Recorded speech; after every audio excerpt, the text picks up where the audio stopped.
Hi, Chrissy. Welcome to the show. Hi, thanks for having me. Real pleasure to have you here. Looking at your LinkedIn profile, I see that you mentioned that your zone of genius is basically working with LinkedIn marketing. Now, a few weeks ago, I did another interview with Danielle on zone of genius, something I'm really passionate about. I'm really hmm curious, how did you realize that LinkedIn marketing was your zone of genius? So to look back at my career and where it started, I actually wanted to go into sports when I was in high school. So I love sports, wanted to work in pro sports. I was a big baseball fan at the time. I ended up working in football actually. So I worked for the Detroit Lions here in Michigan for 10 years. And I wanted to go into PR. I was always a writer first. And I ended up working in digital media, which oversaw the website, which is very archaic at the time. This was 2004.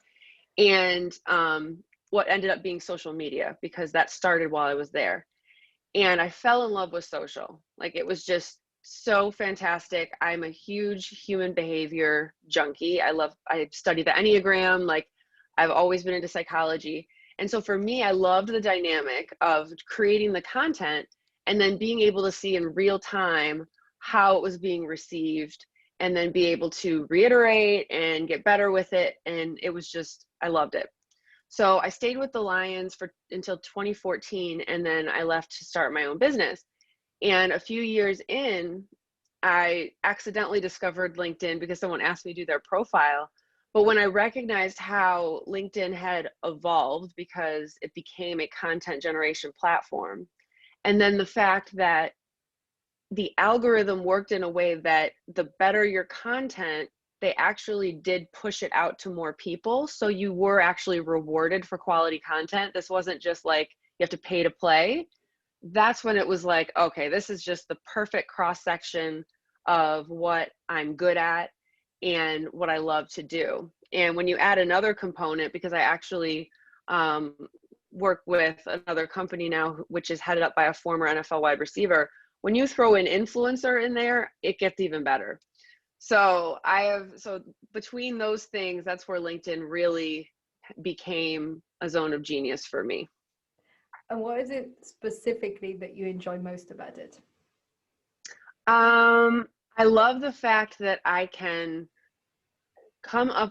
actually come up with content that I believe will be received well, and what I'm coming up with makes the difference. So it's the fact that I can think through what's going on in their life, what's going on in their professional life. I really break it down into what I believe are the most marketable qualities of that individual. And I can craft these posts and put them out and see how they do. And it's a matter of I really can think through how the audience will receive it. And it is a factor, like I said, like as opposed to like Facebook, you could put the most perfect thing out there, two people see it, unless you put some ad spend behind it. So the fact that I can actually craft those posts and put them out, and then my favorite part is when they blow up and I get to be all excited because I did it. It sounds to me like it's a combination of four things. One of them is basically knowing really in depth the whole world of a person. So, their personal Yeah. life, their professional life, the human behavior side of things that you mentioned. Then the second aspect would be looking into that world, what's really marketable. Then I feel that you also really love actually crafting the pieces because you said you love the writing aspect of things. So that's the Yeah. writing and then the reward, right? When it does really Oh well, when yeah. it blows up. The reward is the best part, but and sometimes the reward too is, the client sees it and they get really excited. And I do make sure that these posts, by the way, are in the voice of the person. So I actually, like, when you look at my background in terms of being a writer, I didn't want to be a journalist because I didn't want kind of an adversarial sort of approach to things when I was looking in sports. So I wanted to be a part of a team or be a part of an organization, but I have that journalistic background. And when I was with the Lions, I interviewed players for content all the time. So that's actually the method that I use. And so I'll interview my clients and record the interview, and I take what they say and I turn that into these posts. So anything that goes out there is what they think. It's their ideas, their thoughts. It's not like I'm just coming up with something out of the blue and saying, hey, is this okay? So it's all their perspective, and it's just a matter of crafting it in a way that it's formed well so that it catches attention and that people want to read through it, and then that it's engaging. Amazing. It sounds to me like that's exactly your added value compared to maybe all the other LinkedIn content creators, marketers out there, is the fact that you're really able to tune into their voice, Mm-hmm. but still do the writing. Most people are either, from what I feel, they're either helping others to write their own content, or they're just writing contents on similar topics for the people, but maybe not as clearly in their own voice. Mm-hmm. Yes, I'm very big on the authenticity piece. And, people are paying because they don't have time.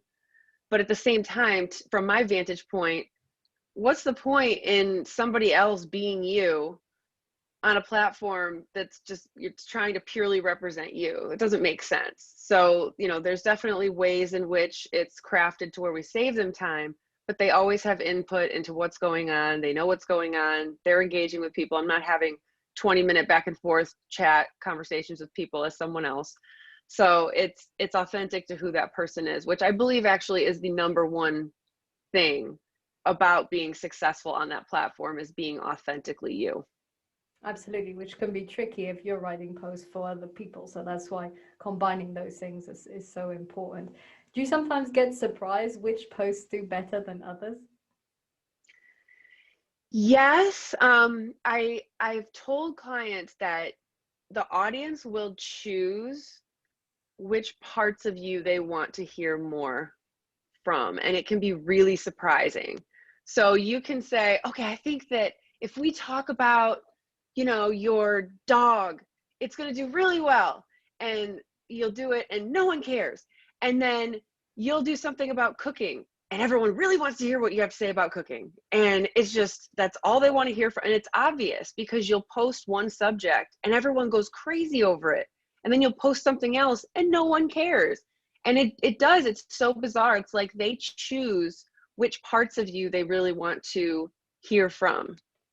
Yes, this definitely resonates with me when I look back at the posts I've done best. I know that a few where I mentioned struggles, such as the lack of marketing when I started my career or my business career, or the one about it being lonely as an entrepreneur, did really well.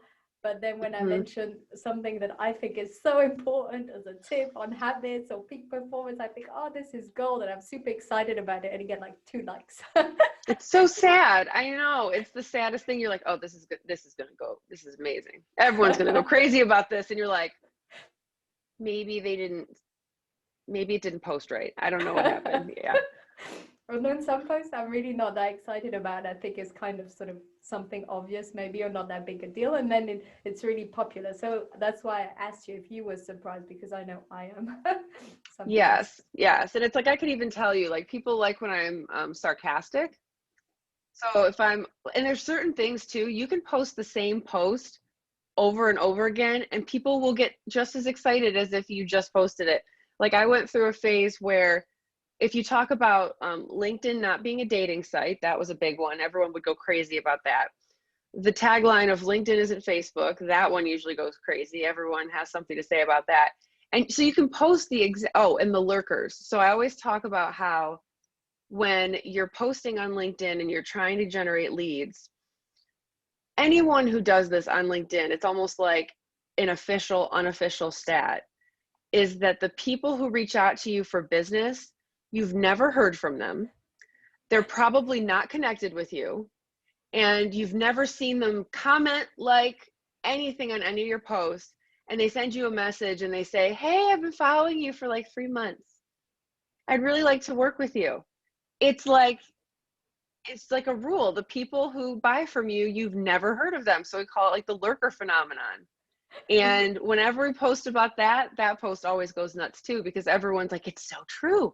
I don't understand all these people that reach out. So that's why I always say you have your fan club of the people who are constantly liking and commenting and engaging with your stuff, which helps amplify it. And then you've got the people who you'll never hear from until they're ready to buy from you. That's amazing. And that's why it's so important to post consistently, because one might feel that, one post does quite well, another not so much. And what's the point? Some might feel if Right. they don't get results. but then when you do it consistently, you get this type of phenomenon. I think I've never heard from Yeah. you. Yeah. And so don't get discouraged, because you know, and sometimes people have certain topics that they post about that aren't topics people really want to engage around, because it might make them look bad to an employer or whatever the reason. So people are watching, even if you don't necessarily see it in comments or likes and things like that. Definitely. And I've also noticed that some posts that don't get a lot of engagement are maybe posts where people don't necessarily want to show that they relate to it. So they Yes. don't want to confess that that's one of their struggles. One of them was, are you lacking motivation, for instance? Maybe if they like it, they're sort of saying, I'm lacking motivation, so they don't want to like it. Exactly. Or like, you're not going to post like, hey, who hates their boss? Like, you know, don't do that. It's probably not the best idea. What was really funny, and this is way back when, because we haven't had open society in quite some time, but I actually would do LinkedIn local events. And I would go to the LinkedIn local event and people would say, oh my gosh, I saw your post today. It was so good. And I'm going, I thought that bombed. Like, nobody commented on it or anything. And people still, like, they read it, they resonated with it, but they didn't do anything. So it was weird. It was almost like this reassurance that, like, okay, people are actually reading it, even if they don't respond. I don't know, maybe they just are very particular about where they want to put their likes. I don't know.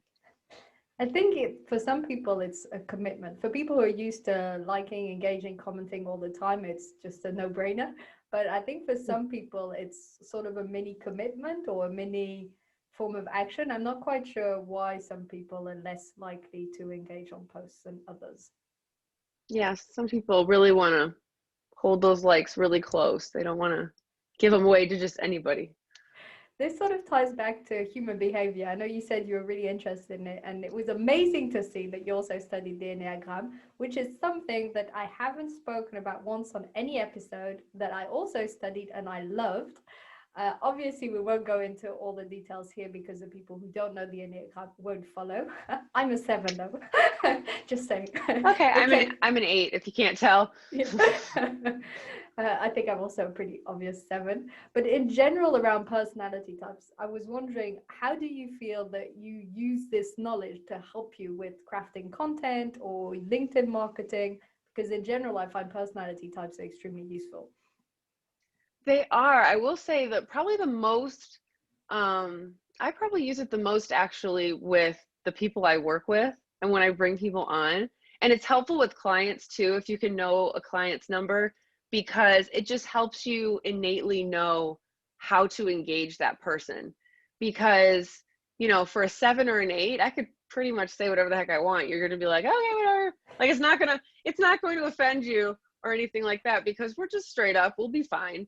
But, you know, if I'm working with a 3, if I'm working with a 2, you know, people who might not be as receptive to black and white type of discussions, you can definitely, it helps you understand better how to engage them. And then the other piece too that helps with clients is it helps you not take things as personally, because you recognize that, okay, this person might be and you can kind of fill in a blank there and go, okay, that makes sense as to why they might be a little uncomfortable with this, that, or the other, because some people aren't as comfortable with putting certain things out there.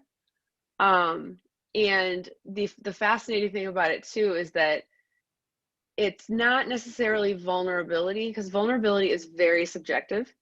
So for example, like if people see what I post on LinkedIn, another number, they might think that I'm extremely vulnerable on LinkedIn, and I'm really not. I just talk about whatever the heck I want. What's vulnerable for me, like if I would never go on LinkedIn and like be crying or like tell somebody how afraid I am of something. Like that's the vulnerability piece for me. Whereas vulnerability of what I do might actually be vulnerable for a different type. So it's helpful in regards to engaging people, and then knowing kind of what's going to be comfortable for them sharing, because that's really the number one thing I do when I work with people is I do a marketing blueprint, and that has these content buckets. And you can tell when people are really open and they're kind of willing to talk about a bunch of different things. And when people are just very like, I only want to talk about the business and I want to talk about information and I have no desire to even come close to anything with my personal life or anything like that. And as long as it's authentic, it will work. So, you know, I couldn't take somebody who's uncomfortable with humor or uncomfortable with sharing a family story, force them to share that story. It wouldn't do well. Even that to me is the most fascinating thing about social, is that it's a written word. People don't know the person, but it somehow resonates through that written word, whether it's authentic or not. It's crazy. And it wouldn't do well if it wasn't really them. It's bizarre, but it's very true. Essentially what you're saying is, through the different personality types, it's more about understanding the filters people have in terms of vulnerability and what they're comfortable in sharing, which is one of the things I also feel is extremely useful when we start to have a grasp about tendencies, because again, no one fits in a box. People get very upset about this. It's not about This is boxes. true, Seven. Not in a box, it's tendencies. But when you understand people's tendencies, you do see recurring patterns, which can then help you to sort of tweak that. Definitely, that's super useful. Yes. I love sevens, by the way. They're everywhere in my life. Well, I love eights because they're direct, and I like direct and honesty because I feel that then you know where you're at. So just for people listening, just know if someone is an 8 or a tendency 8, they won't tell you they like your dress if they don't like your dress. They won't tell you you're doing a great job if you're not doing a great job, right? They're very honest, and so I like that. And some people that are more sensitive and take things more personally can get offended by 8s. But I'm a 7, so I like everyone and I'm happy. That's and kind she's of always the happy. definition of 7s, yes. Anyway, coming back to the point, it's interesting what you were saying about showing up authentically on social and people being able to pick up on this. Yeah. What do you think gives people away when they're not authentic? I don't know. It's really interesting to me because it's one of those things that I've learned through just doing and seeing the response. And so I know that it's not an authentic thing. I mean, to me, it's obvious when someone's trying to be someone else. You know, when someone's trying to kind of carbon copy what they see someone else doing as successful, that I think a lot of people can really pinpoint. You know, it's like, okay, you're just trying to be this type of person, like you see all these other people are succeeding and it's just clearly not you. Like it just doesn't emanate that feeling of like, this is a uniquely you sort of a thing that you're doing. When it comes to written word, honestly, it really fascinates me, and I'm actually not sure what it is other than, I don't know, maybe all of our sixth sense that we can really sense whether people are being genuine and real, or it's like it flows a certain way, or I really have no idea to a degree, but I've seen it happen over and over and over again. And it could be if there's someone who is just very information based. So what I tell people is, you're either going to inform, entertain, or inspire. You're going to do one or all of those things.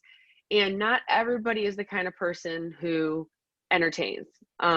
Some people, like there are people that I follow on LinkedIn who are so sarcastic, and it's hilarious. If I tried to be that, like I can be sarcastic, but it's gotta be my version. If I tried to be this person's type of sarcastic, people would think I was the biggest jerk to walk the planet. It would not work, and I would turn so many people off. This person has all these like people that follow him. They think he's great, and it just works because it's who he is. So it's just like, you know, I'm not, it really does fascinate me in terms of the fact that we can kind of tell as human beings when someone's really sitting in who they are and when they're not. It's just something that I think we can tell. Yes, I was also curious what are the cues that means we can tell, but it's true. I think we can see if something is robotic, and we can see if it's people's own words or way of talking, especially if it's consistent. Maybe it's harder to tell from one post, but if it's someone you follow regularly, you get to know their style. Like you were saying, some of the people you follow who are highly sarcastic, and you pick up on the words they use, the sort of topics, and you resonate or you don't. But yes, it makes sense. I think that another part of it is that when someone's being authentically them, what they're posting goes a step further. Even if it is just informational, you know, it's deeper. It has a sense of real substance to it, as opposed to being kind of very surface level. And I'm just kind of going through the ABC of how you structure a post. Like, you're really going into it. And so I think that piece of it is something that's relevant as well. I mean, you see a lot of people right now on LinkedIn that are focused on, you know, social equity, and these people are all in, and they are really talking about, you know, what they're very passionate about it, obviously. And, you know, they get a lot of pushback, but it's authentically who they are. It's something they're incredibly passionate about. And so they also have, while they have a lot of people that don't like what they're doing, they also have a lot of, you know, diehard followers who are extremely supportive of what they're doing. So I think there's also, you know, a matter of when you really dig into something and you go all in on it, it really makes a difference. And that's where the vulnerability is, because going all Mm-hmm. in and going deep on certain topics, but maybe also private life or even professionally, going deep on something that really matters to you, there's a vulnerability and a fear, I think, of it not being as successful as we'd want it. You know, when it's one of your favorite topics or something that really inspired you or something you feel really strongly about, then sharing it quite deeply and then not getting the response you would want, I think that scares a lot of people. Yeah, it does. I'm curious about your viewpoint on videos because you focus mostly on written content. Yeah, So, how do I you do. feel when you're working with your clients around video? Do you feel that LinkedIn can be purely just written content? Do you feel it's best to have a mix? What's your viewpoint on videos? When I look at clients, I usually look at what is comfortable for them. I think one of the things that comes up with video is um, that you're supposed to do it. Hmm. And that isn't necessarily true. The whole it's interesting because, you know, when you look at LinkedIn, you get these kind of ebbs and flows of trends. And, you know, what we went through, you know, you went through the one trend where all you saw when you went on LinkedIn was people looking at you with like the subtitles, and they're talking at you, or they're walking down a street, or whatever it is they're doing, but they're just like talking at you. And I'm just like, okay, I mean, that's cool. So I mean, if it's what you do, it's what you do. But for example, I have one client who they're a video production company, so video's good. But the post that went really crazy, it was the cutest thing in the world. Her son had his like little camera. They were on set, and he was like recording the shoot they were doing, and it was the cutest thing in the world. And we had the copy that went with it, and the post went nuts. It was fantastic. And the interesting thing though was that I read the comments. People read what we wrote too. So it wasn't like they just watched the video and moved on. They also read the post. But it did so well, and it was adorable. And it wasn't somebody talking at the camera. It was just a scene, which I think, thank God, well, it might just be because I'd ignored all the people that are staring at the camera for long enough that now they don't serve them to me anymore. I'm not sure. But, you know, I've done a couple with clients where we're recording a scene, or we're recording people engaging with one another. And I think video is really amazing for that. I'm the person though who I only do what I think is going to work specific to that person. So if I come up with video, or I think video is good, it's because I think that person would do good with video, or I think there's something that's worthy of posting on a video that we should put up there. So I'm usually though looking at pictures that will pull someone in, or video will pull someone in, and then making sure that, you know, those top lines will pull them in initially. It's, you know, the above the fold phenomenon. So making sure that whatever's up there at the top grabs them right away so that they're stopping and paying attention. Yes, that's a whole technique. It's a whole skill. What do you feel makes posts go viral then? Because you mentioned quite a few, the when blew up and did really well, like the one you just said with the baby? What do you feel is sort of the key ingredient to a post going viral? Honestly, I think there's a few things. Taking influencers out of it, and I can speak to one of those after this, but I would say honestly the biggest thing is something that sparks a conversation. When it gets to where something's been posted that everybody has to weigh in on it because they feel very strongly about one way or the other, and it has to be something that has a very simple one way or the other, even if it's like a really important stuff like life or death stuff, but there's clearly specific viewpoints, and you've got one group that says one thing and one group that says another, and they're just going back and forth and talking about it. And it could be like, honestly, some of my most viral posts, or some of the posts were like, do you like coffee or not? I did one where it was like, do you shower before, because this is obviously during pandemic, do you shower before you work, or do you work first and then get ready? Oh, everyone had something to say about that. I mean, that just went crazy. I mean, it's the most, ridiculous thing, but people all had to weigh in on it. And let's talk about it. So I think that a lot of it is if you're sparking that endless conversation that everybody really wants to get in on it, it just starts to spread and everybody wants to weigh in on it. It's interesting how, as content creators, and I consider myself one, we try so hard to do things that are philosophical and interesting and insightful and clever and smart and quote people. And then actually sometimes the best way to get people engaged is just to ask them about daily things they're going through, because that would work in a big group, let's say it's a networking event, more than if you start going on and on about this topic they've never heard about or this complicated concept. And the influencer post I was going to mention, this is my employer, and he used to play football, and he's very much, he struggles very much with the stigma that he's a football player, and so he's not taken as seriously in business. He's brilliant in business. He's a serial entrepreneur. He's done incredibly well for himself. And I'll take pictures of him, and then we kind of go, we'll use them when we use them. And I posted the picture of him, and it's something that he had said a lot, and I just decided I'll throw this out there, see how it does. And it's literally 2 lines, and it says, I'm not a football player who now owns a business. I'm a businessman who used to play football. Oh, that went crazy. I mean, it ended up with like over 300,000 views, and he's only got like 5,000. He only had like, I think 6,000 followers at the time, because we're just kind of reigniting his LinkedIn. It went crazy.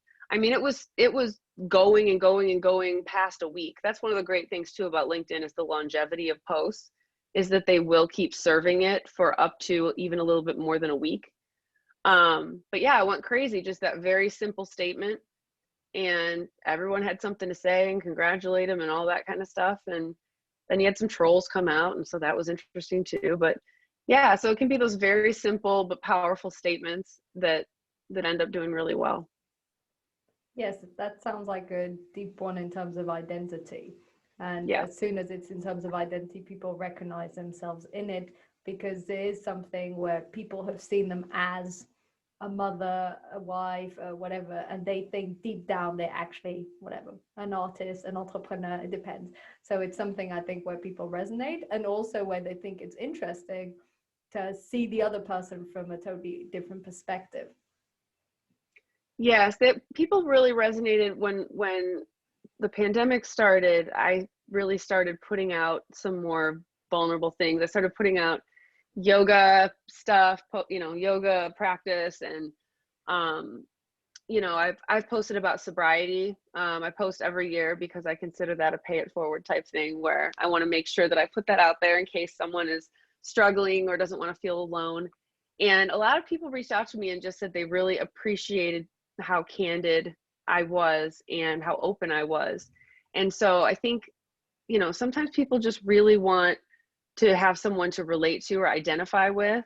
And so whether they're identifying with the fact that you're annoyed by something, or they are inspired by what you're doing, or it's something they would never say, but you're saying it. And so they really want to, they're really excited about that. So, there's a lot of different things that can really get people in your corner and becoming a part of that fan club, so to speak. Wonderful. It's such a beautiful note to finish on too, because again, we're back in terms of authenticity and connecting with people. The time flew by. Thank you so much, Chrissie, for doing this interview. Yes, thank you so much for having me.